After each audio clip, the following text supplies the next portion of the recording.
Dr. Orestes Caldwell, editor of Electronic Industries and former member of the Federal Communications Commission. I'm glad to have this opportunity to speak to you men and women in the service of America. I believe in this world to come. I think it's going to be a pretty good world. But I've been asked to tell you about television, so I'll trim the philosophizing. Television is most certainly here to stay. It's going to brighten the world of your home. But more important to many of you, it's going to create a lot of new jobs. Now, none of us like crystal gazing, so let's take a look at what is actually happening now. A 49-year-old unidentified man went berserk last Where does she get her view of the world? Shotgun. 14 people are dead, including 3 Who will be her children role models? Never been a better time to buy. What values will she have? Whose child is she? Yours or the network's?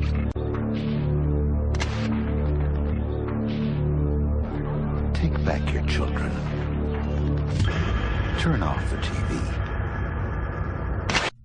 Even though he is retired, Colonel John B. Alexander still works today at Los Alamos National Laboratory in a capacity that is not clearly defined, as does NSA General Michael Aquino.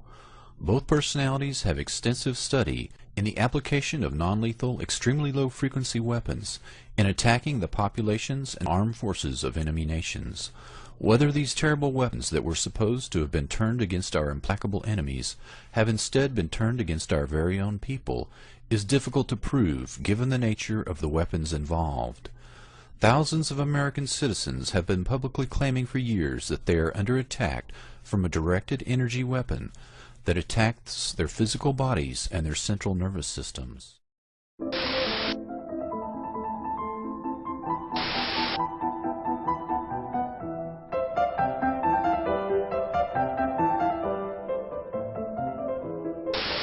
The longer a person watches television, the more easily the brain slips into alpha level, a slow, steady brainwave pattern in which the mind is in its most receptive mode. Images and suggestions are implanted directly into the mind without viewer participation. An effective hypnosis is induced, and the viewer surrenders to the unending television image stream. Psychological warfare has been waged against America for much of this century. This war for the mind of the public has been facilitated by the emergence of mass media and the transformation of American education by behavioral psychologists. In the book 1984, George Orwell warned that people were in danger of losing their human qualities and freedom of mind without being aware of it while it was happening, because of psychological, emotional, and intellectual manipulation, mind control. And then, on a quiet, tree-lined street, evil has arrived in a most ordinary way. An old television set. October's next feature may change the way you feel about your television forever. The Video Dead.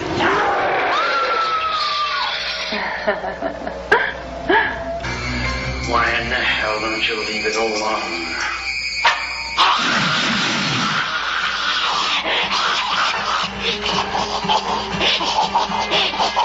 The slaughter's begun already. Exactly how does a TV set kill somebody? Don't you find it a little creepy living in the murder house? Living in the what? The Video Dead. Once you've seen them, you'll never forget them.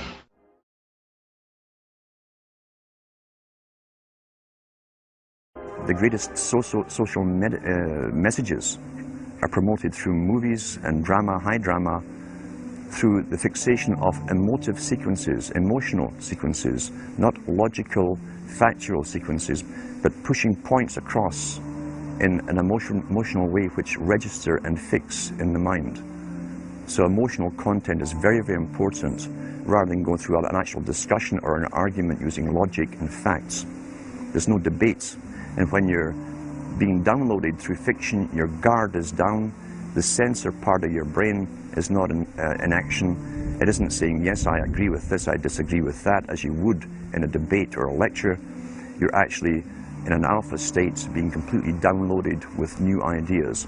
Throughout history, social engineers have refined techniques designed to control large populations. It must be remembered that the human radiation experiments began in 1943 and became public knowledge only when the government allowed it to be released to the public in 1995. And this was ostensibly to exonerate the guilty parties and to placate the victims.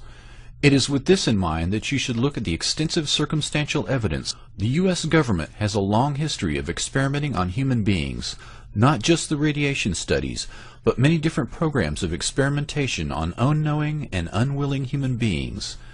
In every instance, these conspiracies were carried out more or less in public for decades without serious challenge. MKUltra mind control experiments began at the end of World War II and became public in the 1970s, however imperfectly, and went black again because of Senate hearings, but these experiments have continued to this day. The only reason that MKUltra was ever brought into the light of day was that a dissident group stole government documents and released them to the press, which initially refused to publish them. The MKUltra archive was destroyed because of the seriousness of the crimes perpetrated by the intelligence community. If it had become public knowledge that the intelligence agencies had allowed Nazi war criminals to experiment on American citizens, including children, and then replicated these techniques themselves, the damage to their reputation could never be undone. The only aspects of CIA criminal activity in general, or MKUltra in particular, that the intelligence community ever admitted to were the ones that were already public, or details that had very little to do with the current capacities of mind control weapons and techniques. Microwave weapons and remote influence of the human central nervous system are the crown jewels of the intelligence community. It should be noted that documents dating from World War I, such as the formula for invisible ink, are still classified, and that no serious secrets have ever been or ever will be willingly divulged. What did become public was only the tip of the iceberg, because mind control techniques and related technology work well. Television is a massive, mass hypnotist to the global mind. And what happens is, it is implanting a belief in reality by the minute, and then once we take on that belief implanted, when information enters the eyes, we edit it on the basis of that belief. And so what the global population is subjected to, suffering from, is actually literally mass hypnosis. And when we talk about people who kind of start to see things and see the manipulation they couldn't see before, what do we say about them? What do they say about themselves? They say, I woke up. Exactly what they've done. When people start to go, hey, I can see it now, it's like someone has gone along, like the hypnotist, and clicked their fingers, and it's like, oh, I can see it now. Mass hypnosis. And that is the greatest hypnotist on the planet, and that's the basis of why it was created. January 27, 1926, Scottish inventor John Baird presented the first successful public demonstration of television, and the world would never be the same. Baird's television featured a spirally perforated rotating disc, which functioned as a mechanical scanner. Used with a photoelectric cell which converted light into electrical impulses, this device could break down an image into a sequence of tiny pictorial elements. The images were sent via a transmitter to a receiver, which reassembled the impulses into the picture, ready for viewing. During this time, inventors were also developing an electronic scanning system, which was a second type of method for sending television pictures. Both methods transmitted pictures only. Sound was sent by radio. Electronic scanning using the cathode ray picture tube proved to be the best method. In 1928, General Electric presented the first dramatic production on television, The Queen's Messenger. The sound portion of the show was simulcast over a radio station. 2 years later, GE broadcast a cartoon image of Felix the Cat instantaneously from New York to Sydney, Australia, and back. 75% of the commercial network television time is paid for by the 100 largest corporations in North America. Some corporations have television budgets that range into the billions per year. Television producers compromise and end up mitigating their desires for those of the advertisers. Thus, television is effectively a private medium for their use only.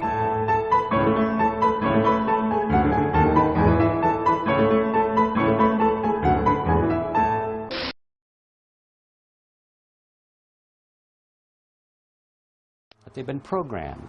And I'm sad because I know that it's hard for people like that to take an interest, a serious interest in world affairs, to take a serious interest in what their elected officials are doing. And they're not going to be really inclined to study or discover the deception that's being used against them. And so I'm sad because I see all of that in a flash in my mind as being an indication of how easy it is for the masses to be manipulated. The scientific dictatorship understands what makes human beings tick. They understand our psychology. They've studied it, and they're using it against us. But the minute the public awakens to the fact that there is an agenda to manipulate them, and the second the public realizes that they are being conditioned and controlled, the establishment begins to lose that edge they've got over people. So all I ask viewers to do is to think for themselves and to study public relations, to study advertising, to study propaganda, and to realize how much of it is out there in their daily lives. And then make the decision for yourself. I just want people to think on their own and to not have their decisions and their thoughts and their ideas pre-packaged and basically downloaded into them. The technology that has evolved is very powerful. In fact, it is the ultimate weapon, and the penalty for revealing these secrets is false imprisonment and assassination. For any new weapon system, it has always been necessary to test it on human subjects to refine and perfect the weapon, whether chemical, biological, or nuclear, or in this case, microwave and radio frequency radiation weapons. Human beings have been used to perfect nuclear, chemical, and biological weapons by both the United States and its enemies. These experiments have historically been carried out both in times of war and in times of peace. The only proof of human beings ever being used as experimental subjects in the development of microwave non-lethal weapons was from captured Japanese documents at the end of World War II. Their civilian scientists had used prisoners of war in the laboratory. The POWs were cooked to death through microwave heating in terminal experiments. To obscure the truth, the scientists referred to the test subjects as monkeys in their lab notebooks. The truth emerged only because Japan was a defeated power, and their biological, chemical, and microwave weapons programs were confiscated by the U.S. Navy. To illustrate how it is especially necessary to use human test subjects, we will examine one facet of the arsenal of these non-lethal weapons. Cyclotronic resonance refers to the ability to resonate or spin small particles with a given resonance frequency. Military doctrine for non-lethal weapons in this area is as follows. Initially, enemy armies or populations can be exposed to, sprayed with, a very small amount of chemical or biological agent. The quantity of chemical or biological agent used may be so small as to be virtually undetectable. Following exposure, the enemy population may be targeted with microwave or radio frequency radiation in the exact resonance frequency of the chemical or biological agent used. the toxic agent will begin to resonate or spin and will react with much greater speed or activity within the bodies of the target population, similar to the behavior of enzymes that make life possible. This greater reactivity may be millions of times greater than normal and would behave as if the person had been given a massive dose of chemical or biological agent, enough in fact to cause death. Cyclotronic resonance of chemical and biological agents allows entire armies or populations to be destroyed with only minute amounts of the agent in their bodies if they are attacked with non-lethal microwave weapons afterwards. It will be impossible to develop and deploy such a weapon without first testing it on human beings. These tests are actually being done on American citizens in their own homes. This is just one aspect of the non-lethal weapons testing that is being done on several thousand people across the United States. What you're looking at is actually a cell phone tower. Many communities have decided that this is easier on the eyes than one of these. President of Larson Camouflage, a company that builds cell phone towers in a wide variety of disguises, from palm trees to water towers to flagpoles. Cell antennas are also being hidden inside all kinds of architecture, like clock towers and fake chimneys. And every antenna comes with electrical equipment which also must be hidden. In this Colorado site, it's encased in a man-made boulder. And in Arlington, Virginia, this house has the neighborhood fool. Door-to-door salesmen visit this house. Free newspapers are dropped off at this house. John Johnson works for Verizon Wireless, which built a house where no one is ever home. The inside is filled with the equipment needed to operate a traditional tower that sits in the backyard. Why do you have really a very nice-looking house as a housing for electronics? Well, if you look around, this is a very nice neighborhood. We wanted to be able to blend into the neighborhood. But disguises are expensive. A tree like this can cost as much as $120,000, 4 times the price of a metal tower. It is a source of revenue that can be extremely beneficial. The church makes $72,000 a year by leasing its steeple to Verizon, Sprint, and T-Mobile.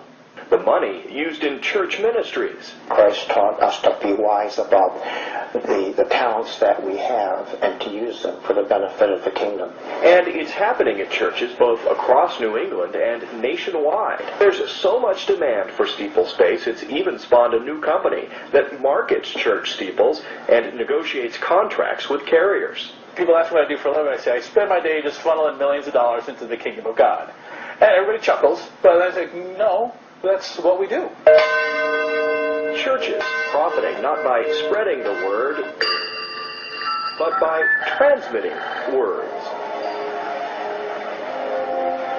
The human mind is subject to being affected by radio frequency energy, and that's what this device is. In other words, you can move the moods of large populations using this kind of technology. So now we have not just maniacs in the Pentagon, but a bunch of Dr. Strangeloves? Pretty weird stuff. But scientists have been experimenting with radio frequencies on animals' brains for decades, and the military has followed it all very closely, especially once it found out the Russians were onto it. It was all kept a deep, dark secret by the two superpowers. Back in the 60s, the Soviets began zapping the American embassy in Moscow with a low-frequency beam. No one knows for sure what they were up to, but one theory is that they were trying to mess with people's central nervous systems. And one report did say the diplomats got depressed a lot. And hey, just think of all the nifty applications against the enemy. Why blow people up when you can drive them crazy? From documents dating back into the early 80s, we see that the military had discussed the possibilities of mind control through radio frequency energy. The possibility is there. The military has studied it. A 1982 Air Force report called Radio Frequency Energy a major new research initiative and said that RF can, quote, disrupt normal purposeful behavior. A 1987 military report called for more research on RF energy as a non-lethal weapon, pointing out that most of the existing technology is classified. And sure enough, in 1993, there was a big conference at Johns Hopkins University. Here, the entire conference was classified, but the agenda wasn't, and weapons using extremely low radio frequencies, or ELFs, were listed as a very attractive option. Is it just a coincidence that there's been all of this talk and that HAARP will be experimenting with this? Is that all just coincidence? I believe the ability of ELF to affect the mind is a side issue for us. It may be real. I can't say. It's been exceedingly difficult to find information on what is supposed to be a major new initiative of the military. All we see is HAARP.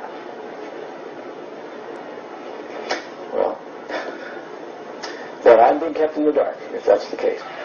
This document from Maxwell Air Force Base lays out the use of electromagnetic weapons technologies for debilitating human beings.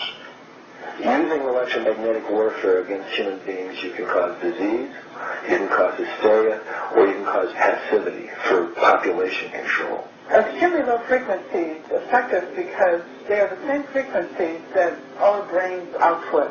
And when they're in the environment around us, our brains try to entrain to them.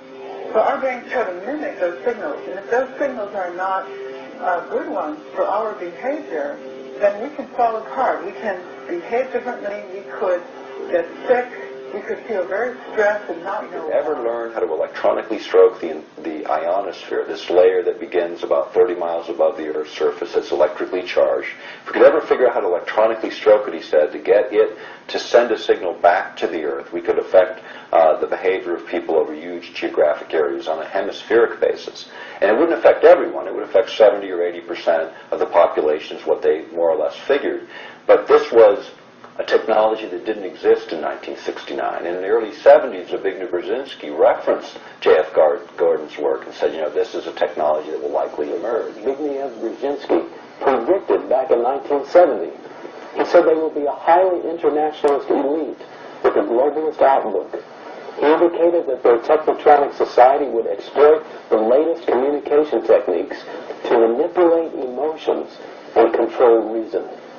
He observed human beings becoming increasingly manipulable and malleable. You can induce virtually any effect that a chemical can cause in a living system with an external, primarily extremely low frequency magnetic field. The ultimate weapon in the info war would be so secret, so invisible, so undetectable, you would never know your mind was under attack. Dr. Michael Persinger is a professor of psychology and neuroscience. Dr. Persinger's research focuses on brain trauma, and he uses carefully controlled doses of electromagnetic radiation to induce relaxation and alleviate pain. So what Sandra did was to initiate a opiate releasing pattern. That's a burst firing field that is stimulated once every 4 seconds. And that produces relaxation and a very pleasant sensation. Similarly, using the appropriate fields, we can induce fear and apprehension, but clearly that would be unethical in that setting. Dr. Persinger's tests suggest that carefully programmed electromagnetic frequencies can tap into individual brains and influence people's emotions.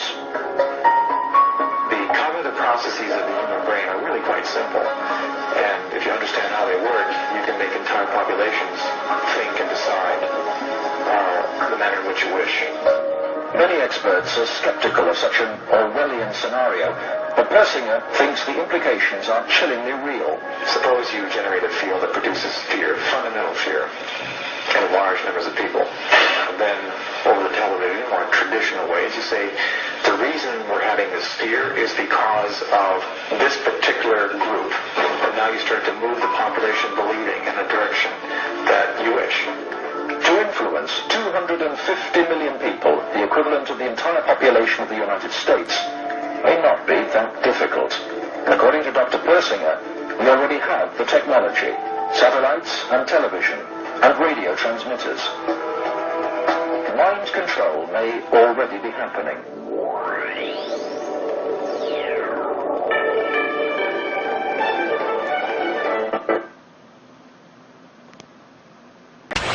And when you start to research the subliminals in advertising and television, what staggers you is not what they do and what's there, but the scale of it. I mean, it's like our consciousness is being hit by an explosion of this stuff. Because you see, this is another interesting point.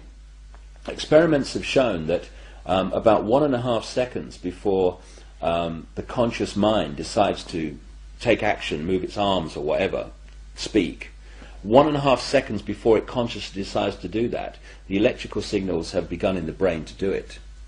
For me, the conscious level is the experiencer and observer of reality, but the subconscious is the creator of it, the generator of it. And this is why the Illuminati want the subconscious mind through subliminals. What does subliminal mean? It means below threshold. It's below the threshold the conscious mind picks up, but the subconscious mind picks everything up like a sponge. And therefore they are planting these thoughts into the subconscious, which then filter down into the conscious, and we think we're having our own thoughts, when actually they're implanted thoughts done at a subliminal level.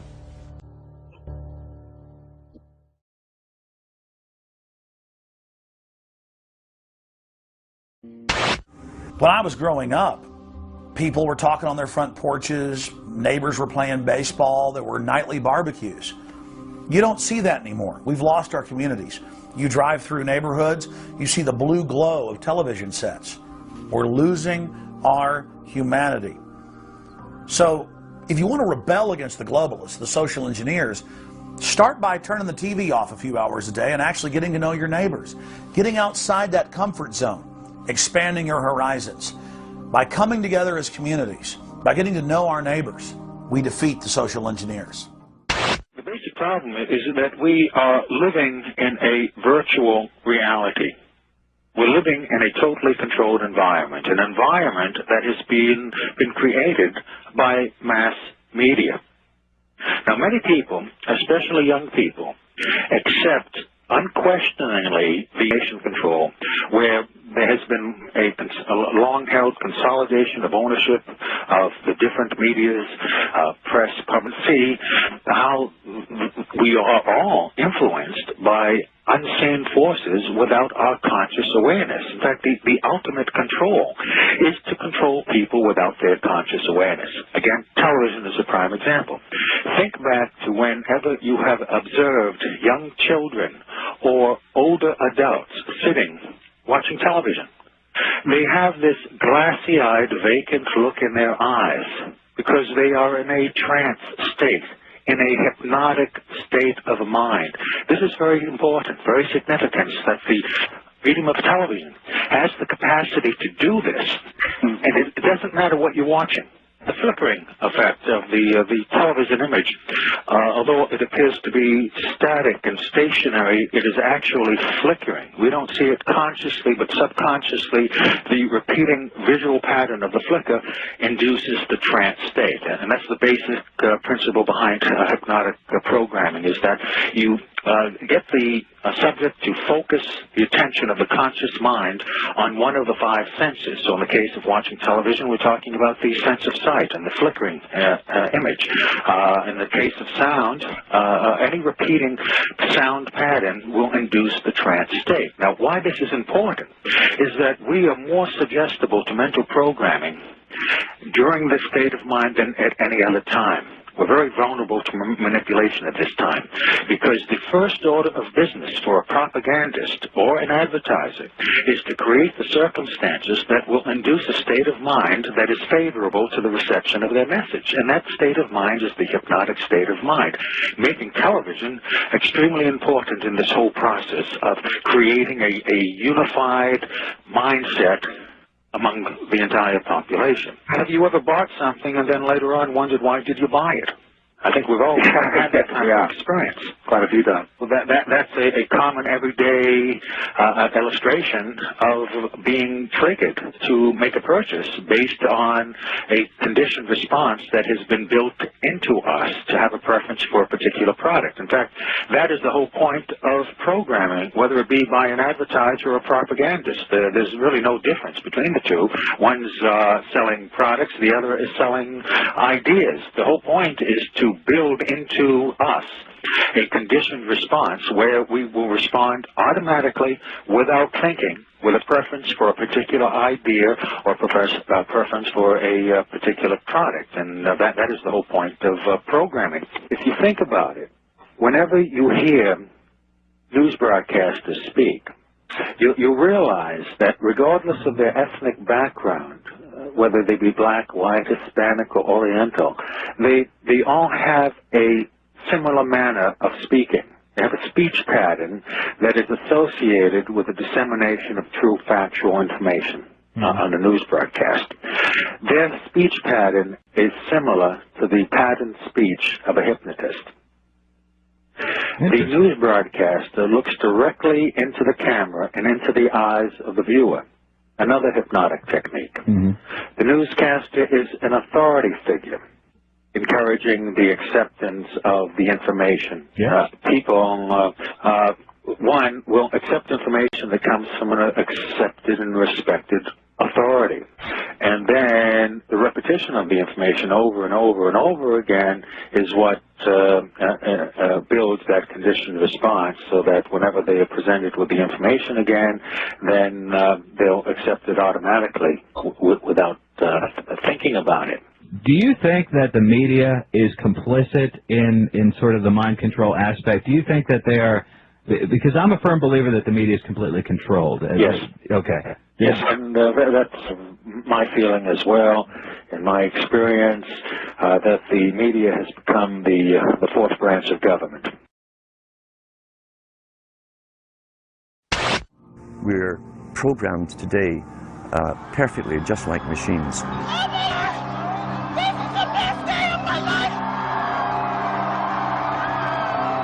We tied this in with the Brzezinski. Brzezinski said in 2 Ages. Now this guy was way up with the NSA.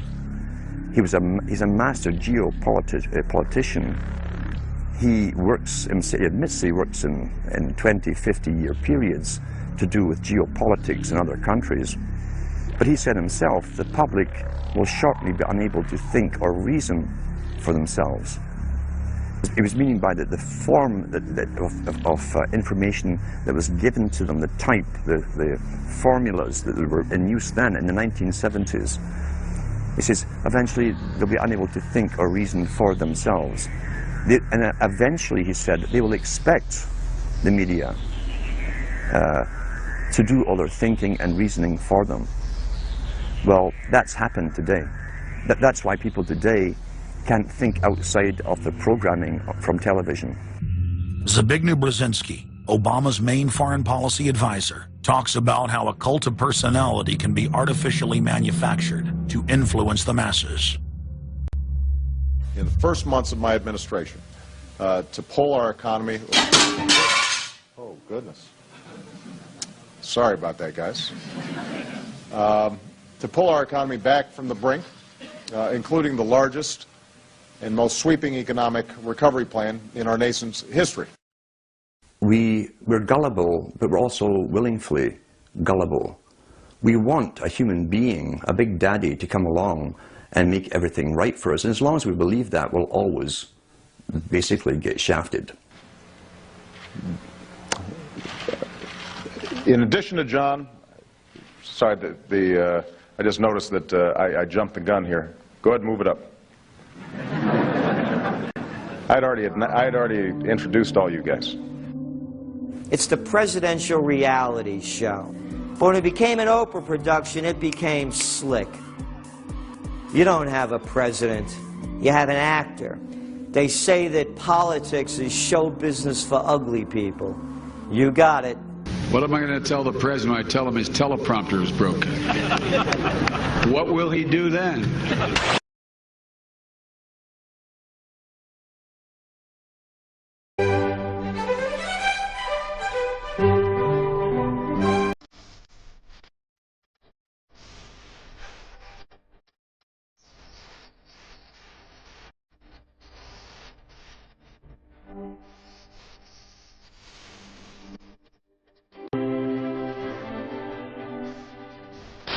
Perhaps the largest deception played on the television viewing public is the inclusion of video news releases during the network television news. Unbeknownst to most, the video news release, or VNR, have been a major part of television since the 1980s. Having been produced by major corporations to appear to be the average news story that, when incorporated into the daily news, attempts to sway public opinion in promoting a product, service, or event. Some VNR productions have been known to hire actors to portray a news correspondent, a journalist, the seemingly random man in the street, and other characters whose sole responsibility it is to deliver the carefully scripted comments, all of which leads to a recreated actuality of a credible news story.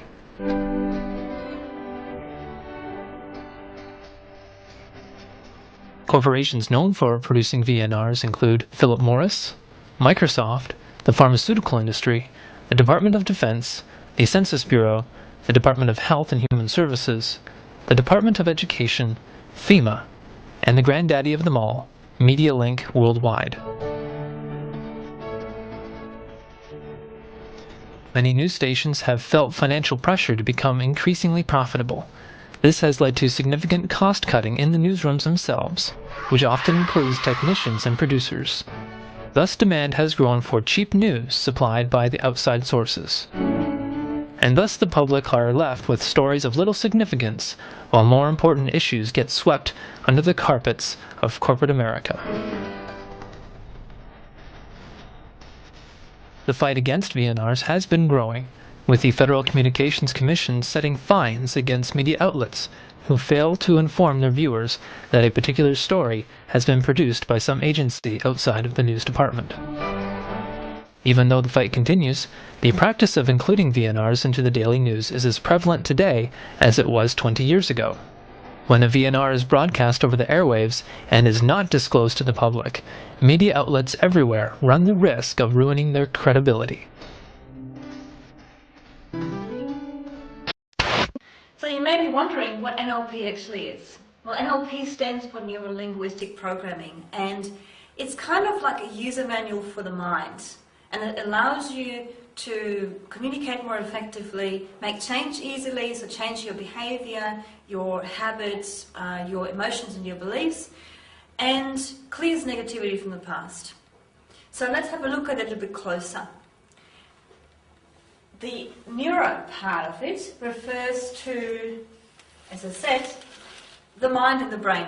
So here you can see, well, the mind, the conscious, this representing the conscious mind, this representing the unconscious mind. Conscious mind is about 10% of the mind's capacity. Unconscious mind, therefore, about 90%. Now, what does that mean? It simply means that conscious mind is everything that's currently in conscious awareness. It's like a torch that shines into a black box, and wherever that light shines, that's what's currently in conscious awareness. Everything else is in darkness and is therefore unconscious. So our unconscious holds all our memories, everything we've ever experienced in our life. Everything we do automatically, all our habits and our beliefs and values, everything we live by, that just runs automatically, unconsciously, without us being aware of it. So all of these things sit in the unconscious mind, and we call them programming. And the linguistic part is about language. It's about using language to either trigger these programs, to influence people, or to change these programs. It's like changing the code that makes up your mind so that you can change your mind.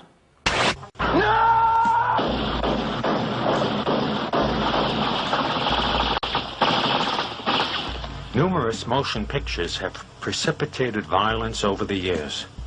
The Warriors, one of a number of movies about street gangs, was followed by a rash of violence in cities across the nation. Approximately 28 people died playing Russian roulette in response to seeing The Deer Hunter. The press reported that John Hinckley Jr. told his attorneys that the idea to assassinate President Reagan came to him after seeing the movie Taxi Driver. A report released in 1982 by the National Institute of Mental Health said, "Violence on television does lead to aggressive behavior by children and teenagers who watch the programs. Dr. Thomas Narut from the U.S. Naval Hospital at NATO headquarters in Naples investigated the use of film to train servicemen who were not inclined to kill to be able to do so.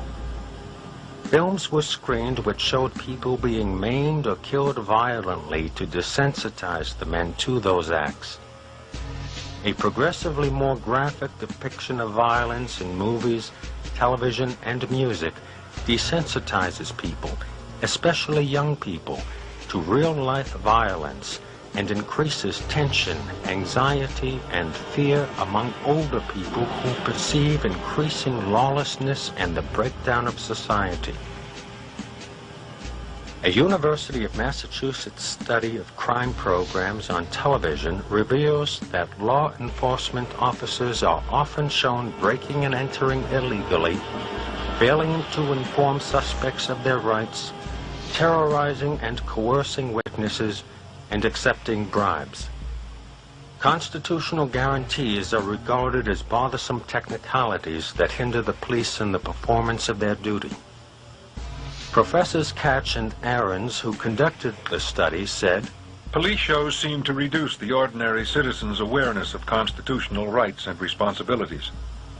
Many people engrossed in the drama of rapid-fire action or preoccupied with violence fail even to notice blatant police state tactics.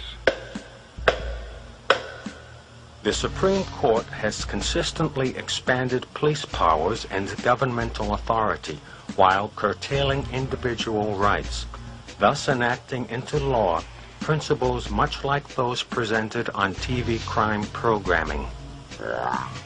The relationship between the increase in crime and the decrease in individual rights is a classic example of the Hegelian principle of bringing about change in a three-step process.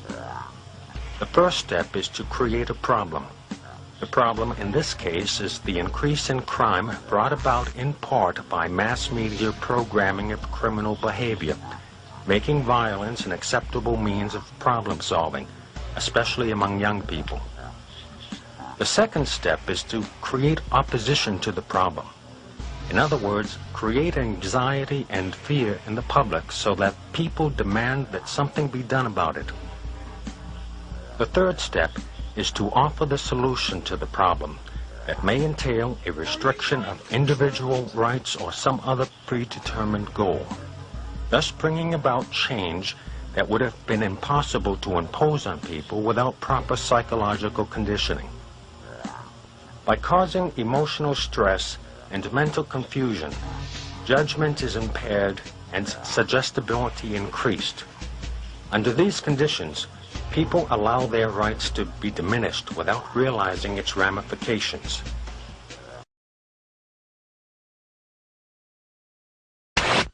In a typical context in business, there is an explicit, overt attempt by all parties to manipulate the internal maps and behaviors of the rest.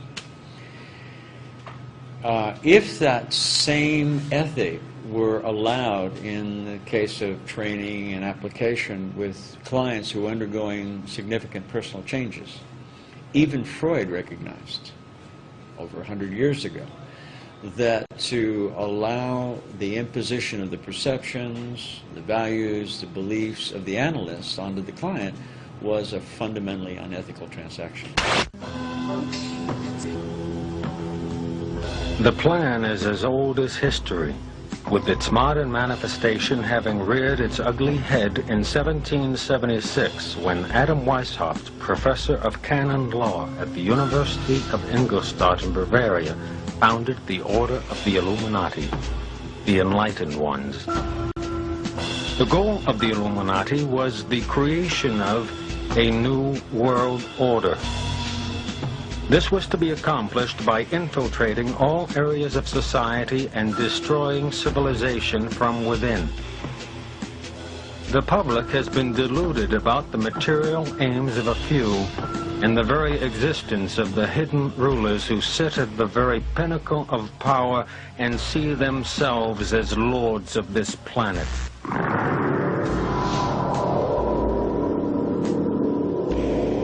The purpose of government is inexorably tied to the purpose of life.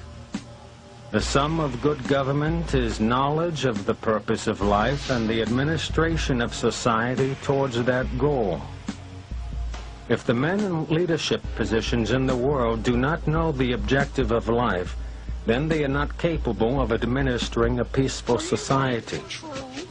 If, however, they do know, then what we see happening in the world is the deliberate attempt to undermine the primary objective of life. The missing dimension in world politics is the spiritual dimension. The problems of life cannot be solved by material means. Modern civilization is missing the point of life. Human life is meant for understanding spiritual values. Real knowledge is knowing yourself, what you are, what God is, and understanding your relationship and duty to God.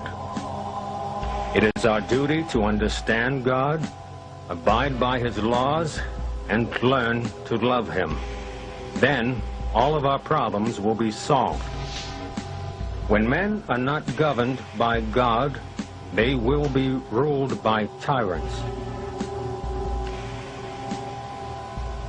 The material world is just like a prison.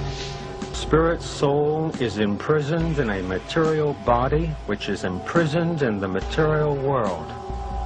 We do not belong in this material world. We are spirit souls and belong to the spiritual world.